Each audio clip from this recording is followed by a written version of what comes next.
Do you have any idea how many promises for godliness there are? Do you have any idea how many promises where God says, I will let you see me? I will let you know me if you seek me? I would, not a wagering man, but I'd bet everything I have that there are more promises.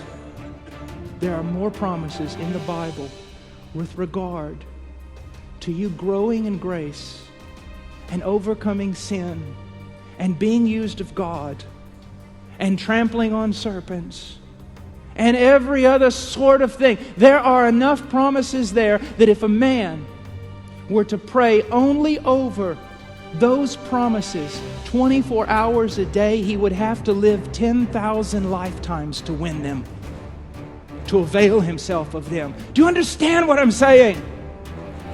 Take all the promises of God, all of them that you find, Old Testament, New Testament, write them down. The ones that talk about godliness and God being with you and God helping you and God strengthening the weak and God showing Himself to men and God doing mighty things. And you get down and you wrestle with them all the days of your life. And if you ask about those promises, you will receive. If you seek those promises, you will find. And if you knock on the door of those promises, it'll be open to you. But the problem is, we want other things than the promises. We want a comfortable life. We want to be able to minister. We want all sorts of things.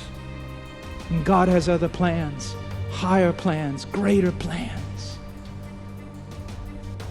to make you conform to the image of His Son. And then to use you as a treasure, as a focal point, as an illustration of just how good He is.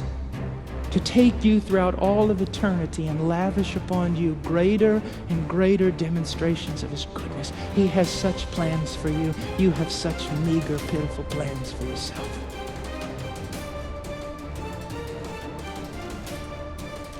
Young men, find those promises. Get down on your knees until you've availed yourself of them.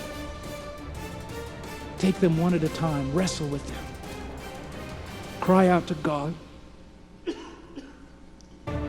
God, you said if I seek you, I'll find you. You said that. I seek you. I seek you. And persevere, wrestle with a holy boldness. Such timid men. Such timid men.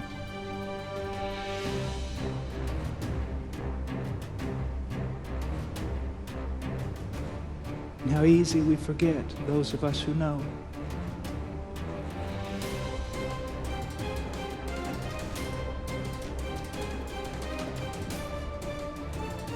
About 3 weeks ago, I'd been wrestling with something for many, many years. Just not seeming to make much progress in that area of my life. And one night, about 1 a.m, woke up. And you know what? Older men, listen to me. You really don't need to learn anything else. What you need to do is remember what you've forgotten. And it was like, get up and go out and struggle and scream and cry out to the Lord until He gives you victory over this thing. Next morning, a young man that I wanted to help, he said, Brother Paul, you're looking kind of bad this morning. You didn't get much sleep last night. And I said, in the words of Keith Green, one sleepless night of anguished prayer, I triumphed over sin. One battle in God's holy war, He promised me to win.